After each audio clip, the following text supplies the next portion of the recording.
Llevo 24 horas encerrada en un tren con cientos de personas que huyen de la guerra provocada por la invasión rusa.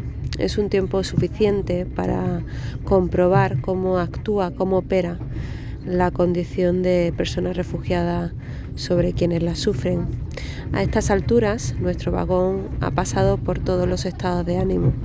Cuando llegamos ayer a las 4 de la tarde, al principio solo se escuchaban los llantos y las quejas de los niños y de las niñas, los maullidos de los gatos y los ladridos de los perros.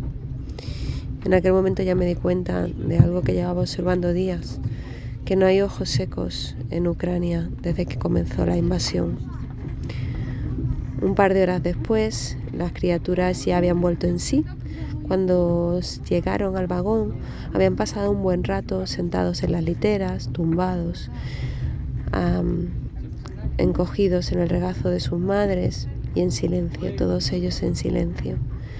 Pero pasadas esas 2 horas, jugaban y reían por el pasillo y sus madres intentaban correr y reír detrás de ellos también.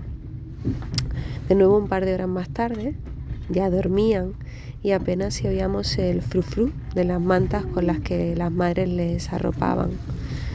Los adultos, para entonces, los adultos que aquí son ancianos, ancianas y mujeres, porque los hombres han tenido que quedar en el país para luchar en el frente y para apoyarle desde la retaguardia. Así que estos adultos pues cuchicheaban, llamaban a sus familiares, colgaban y se quedaban en silencio. Sergi es uno de ellos, es mi vecino de litera, y me contaba que tras una semana viviendo los bombardeos en Irpin, esa ciudad que se ha vuelto famosa, desgraciadamente, por las fotografías que consiguieron documentar como una madre junto a sus 2 hijos fueron asesinados por las tropas rusas cuando intentaban huir, pues en su caso su mujer y sus 2 hijos consiguieron subirse sanos y salvos a uno de los autobuses de evacuación que el gobierno ucraniano puso a disposición de la población de Irpin.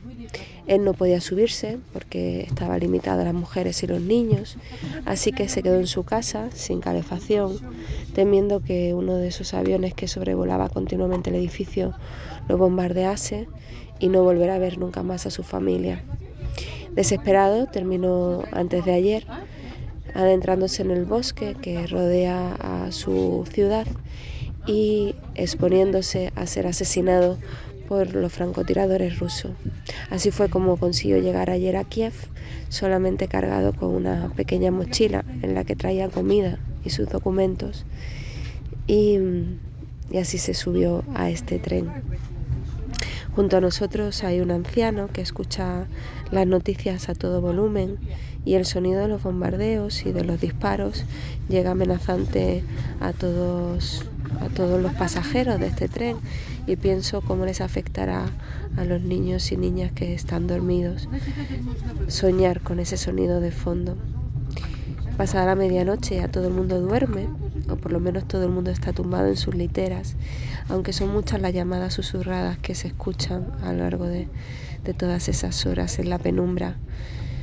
Hay sonidos de aclararse la garganta, de aclararse las lágrimas, y una de las que habla mucho es Svetlana, que también es vecina de Litera, que ella es profesora de alemán, cuyos padres no se han querido venir. Ella vive en una población cercana, vecina de Kiev, y sus padres no han querido emprender el exilio porque temen llegar a un país cuya lengua no hablan, vivir compartiendo dormitorio con desconocidos, no contar con las condiciones básicas para preservar la salud, ser dependientes.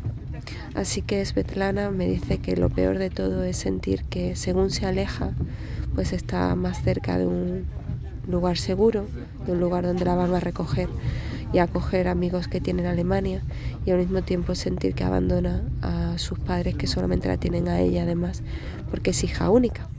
De hecho, esa situación es la que vive también su marido, que se queda también en Ucrania, no solamente porque tenga prohibido abandonar el país, sino porque él se ha quedado al cargo de sus propios padres, que también están dependientes y que tampoco han querido exiliarse por las mismas razones que los padres de Svetlana.